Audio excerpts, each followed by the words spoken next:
حضرت ابراہیم علیہ السلام جس زمانے میں آپ کی ولادت ہوئی، پیدائش ہوئی، نمرود بن کنعان کی حکومت، نمرود وہ بادشاہ جس نے سب سے پہلے شاہی تاج اپنے سر پر رکھا اور خدائی کا دعویٰ کیا، لوگوں کو اپنی عبادت کا حکم دیا، شہر کے ہر چوراہے پر اور ہر راستے پر اس نے اپنے بت لگوائے تھے تاکہ جو باہر سے آنے والے لوگ ہیں اس کے بت کو سجدہ کرتے ہوئے پھر شہر میں انٹری لیں۔ بڑے بڑے دربار میں کاہن اور نجومی اس نے رکھے ہوئے تھے۔ ایک ایسا بادشاہ جس کو اللہ تبارک و تعالیٰ نے پوری روئے زمین پر حکومت و بادشاہت عطا فرمائی، اور اسی زعم میں چونکہ وہ پورے ورلڈ کا حکمران تھا، اسی زعم میں اپنے آپ کو خدا سمجھا، خدائی کا دعویٰ کیا، اللہ کے بندوں کو اپنی عبادت و پرستش کے لیے مجبور کیا، اور جو اس کی پوجا نہیں کرتا، عبادت نہیں کرتا، سجدہ نہیں کرتا، اس کے ساتھ انتہائی بربر طریقے سے ظلم اور زیادتی کی جاتی تھی۔ چاروں طرف تاریکی ہی تاریکی، اندھیرا ہی اندھیرا، جہالت کا، کفر کا، کوئی خدائے وحدہ لا شریک کی عبادت کرنے والا نہیں تھا، اس کا ذکر کرنے والا نہیں تھا، اس کی توحید کا پرچار و پرسار کرنے والا نہیں تھا۔ تو ایسے ماحول میں جبکہ لوگ وحدانیت کے نور سے پوری طرح محروم تھے، جہالت کی انتہا تھی، جہالت کی حد تھی، ایسے ماحول میں اللہ تبارک و تعالیٰ نے حضرت ابراہیم علیہ السلام کو کائنات میں پیدا فرمایا، اور آسان نہیں تھا اس وقت اپنے ایمان کا اظہار یا کسی نبی یا رسول کے لیے اپنی نبوت و رسالت کا اعلان، یا کہ عبادت کے لائق صرف اللہ کی ذات ہے، وہی وحدہ لا شریک ہے، اس بات کا اقرار و اعلان آسان نہیں تھا۔ نمرود ایک رات سویا تھا، خواب دیکھا کہ ایک ستارہ طلوع ہوا جس کی روشنی بڑھتے بڑھتے پورے شہر پر چھائی، اور پورے شہر کو اس نے روشن کر دیا۔ اٹھا گھبرا کر دربار میں نجومیوں اور کاہنوں کو جمع کیا۔ نجومی وہ ہوتے ہیں جو ستاروں کو دیکھ کر آنے والے وقت کی خبر دیتے ہیں۔ جمع کیا، اور جمع کر کے اس نے اپنا خواب بتایا کہ میں نے اس طریقے کا خواب دیکھا ہے، اس کی تعبیر کیا ہے۔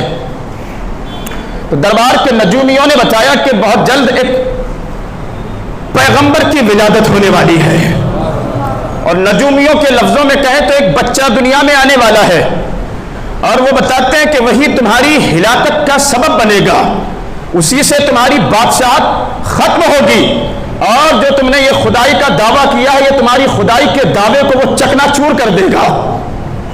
جیسے ہی نمرود نے سنا، اعلان کروایا کہ آج کے بعد کوئی شادی شدہ مرد اپنی بیوی کے پاس نہیں جائے گا۔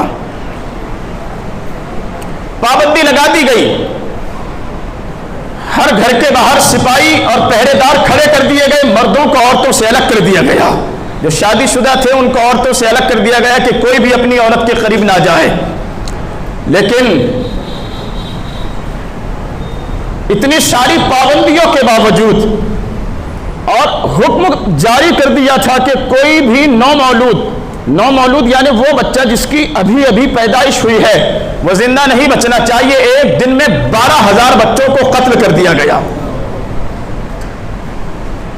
لوگ اپنے بچوں کو لے کر، چھوٹے چھوٹے جن کی اسی زمانے میں پیدائش ہوئی تھی، لے کر نمرود کے پاس پہنچتے، اور بدلے میں جو ہے ان کو انعام دیا جاتا، بچوں کو قتل کر دیا جاتا، ذبح کر دیا جاتا تھا۔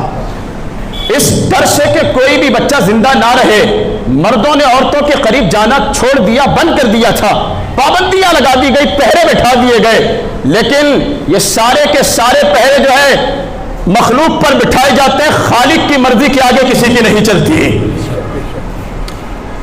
آپ جو ہیں دنیا پر، دنیا داری پر، دنیا کے لوگوں پر پابندیاں لگا سکتے ہیں، خدا کا نظام نہ کسی سے رکا ہے نہ کسی سے رکے گا۔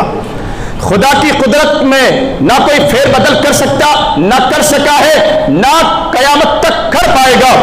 وہاں جب مرضی ہوتی ہے کن فیکون کہہ دیا جاتا ہے، جب رب کی مرضی ہوتی ہے ہو جا کسی کام کے لیے تو وہ کام ہو جاتا ہے۔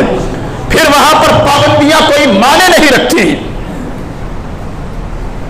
وہاں پہرے کوئی معنی نہیں رکھتے ہیں۔ جب اس کی مرضی ہوتی ہے وہ کام ہو کر ہی رہتا ہے، چاہے لاکھ پہرے بٹھا دیے جائیں۔ حضرت ابراہیم علیہ السلام کے والد جو ہیں وہ تارخ نمرود کے درباریوں میں سے تھے، آپ پر پابندی نہیں تھی گھر آنے جانے کی۔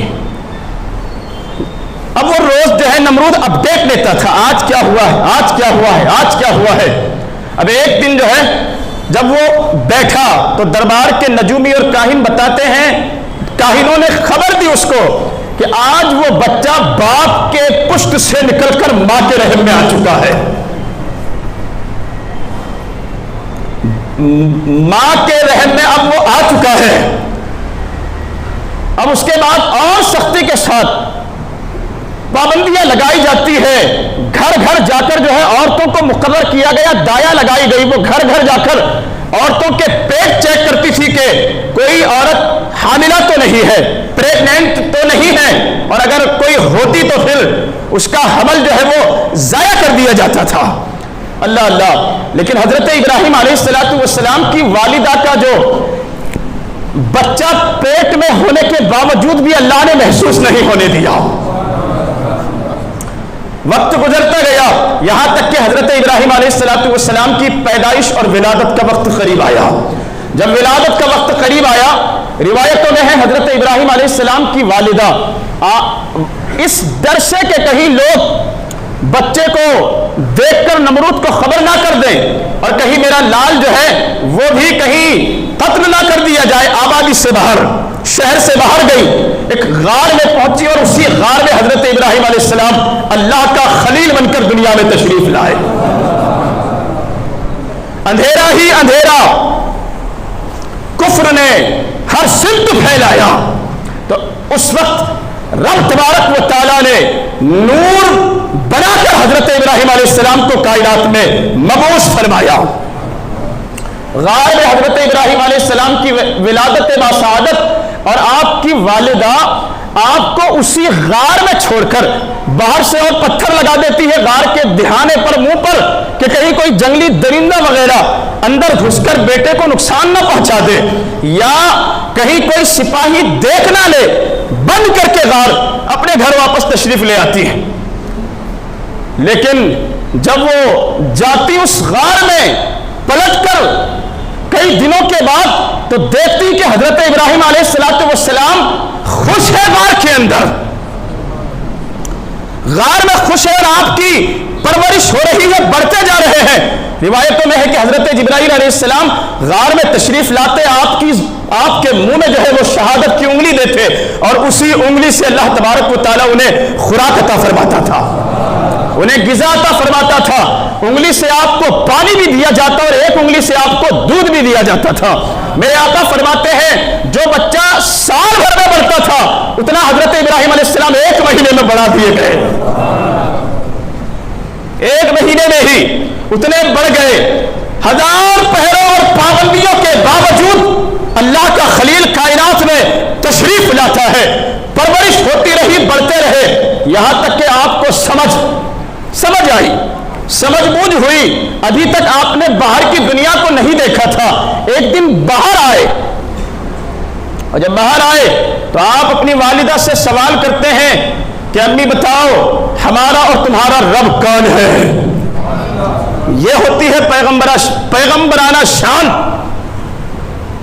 تو والدہ جو ہے بیٹے کے سوال پر حیرت زدہ ہو کر فرماتی ہے کہ ابھی نمرود نے خدائی کا دعویٰ کیا ہوا ہے، لوگ اسی کو خدا مانتے ہیں۔ تو حضرت ابراہیم فرماتے ہیں کہ نمرود کا خدا کون؟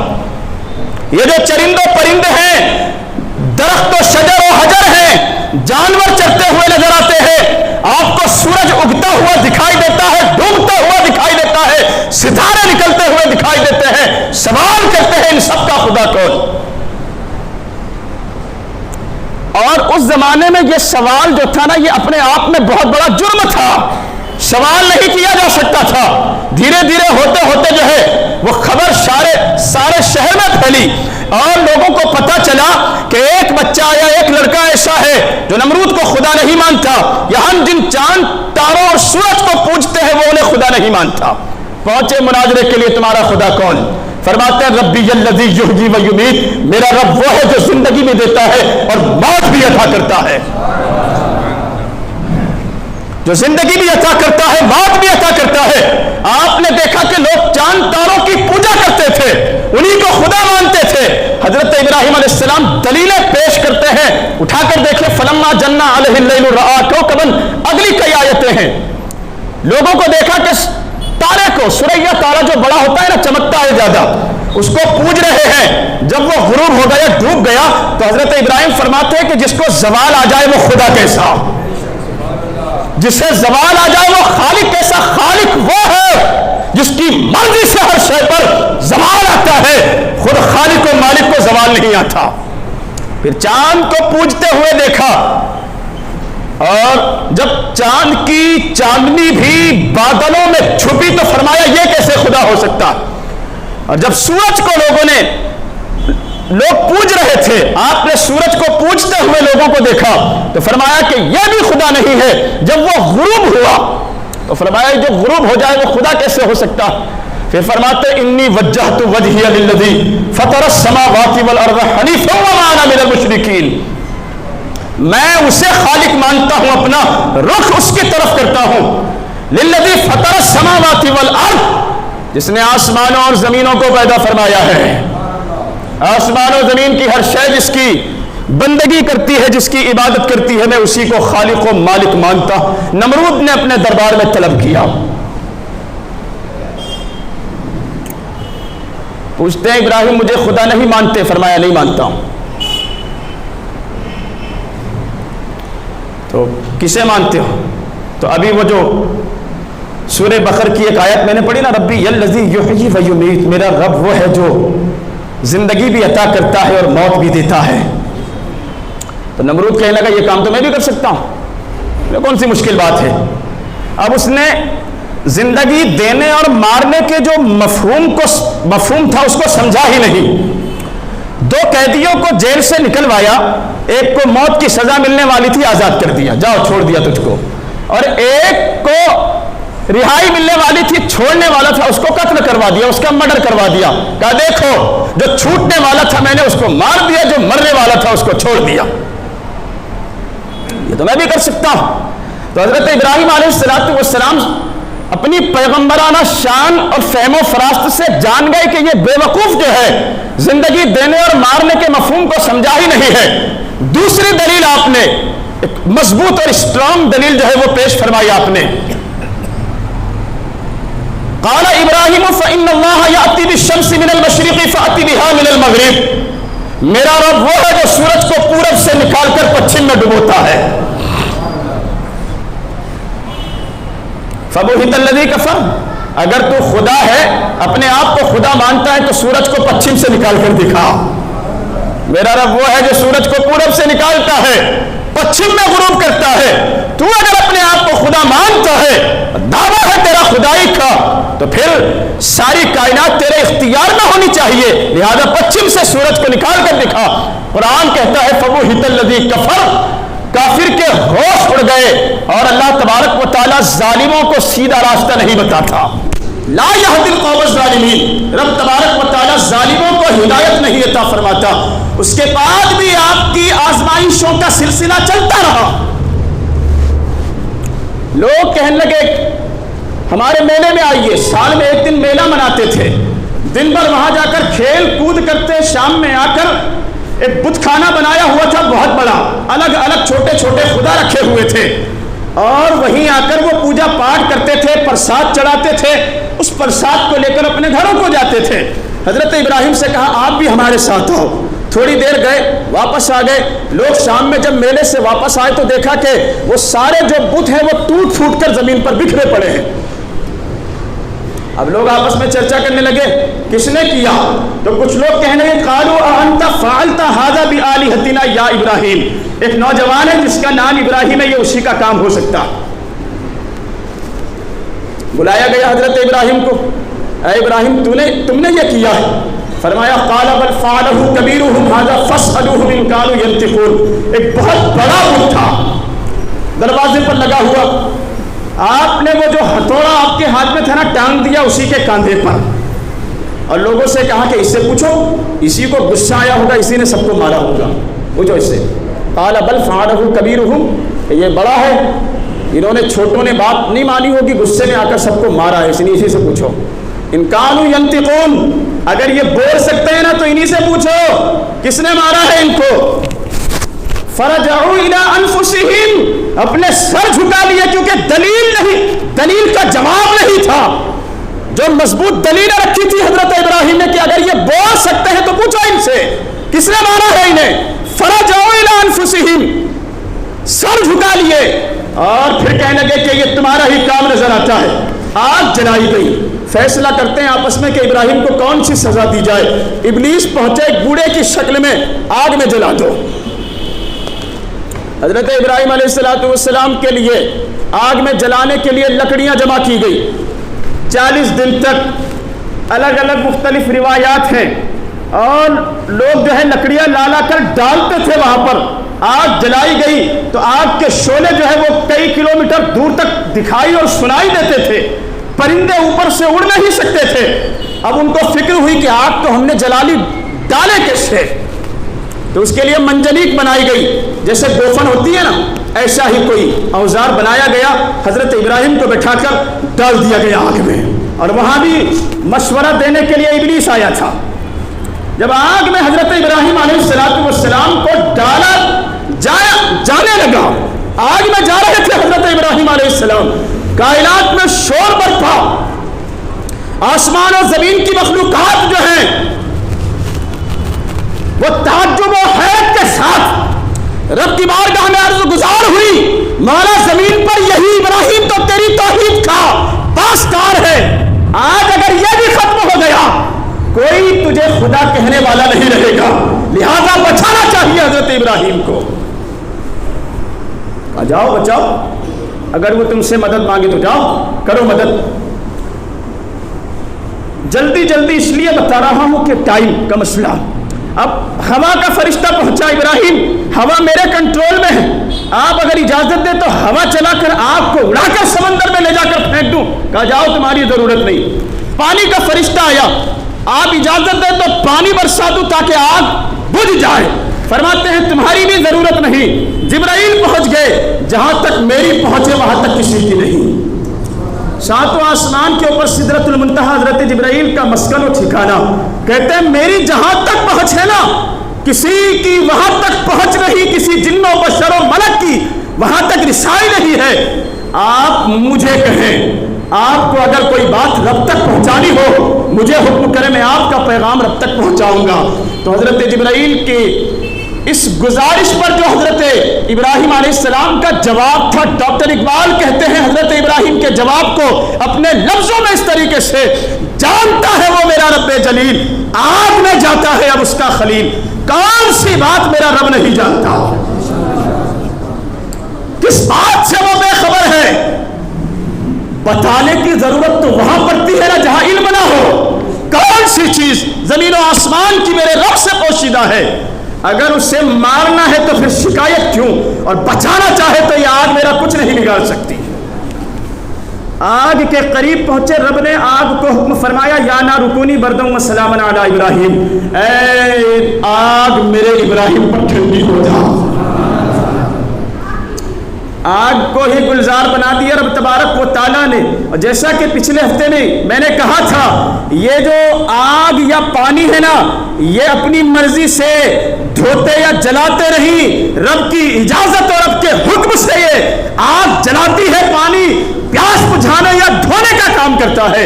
رب کی مرضی اگر ہو تو آگ دھونے کا کام, پانی جلانے کا کام بھی کر سکتا. اس ویڈیو کو شیئر ضرور کیجئے, ہو سکتا ہے آپ کے ایک شیئر سے یہ بات کسی کے دل میں اتر جائے.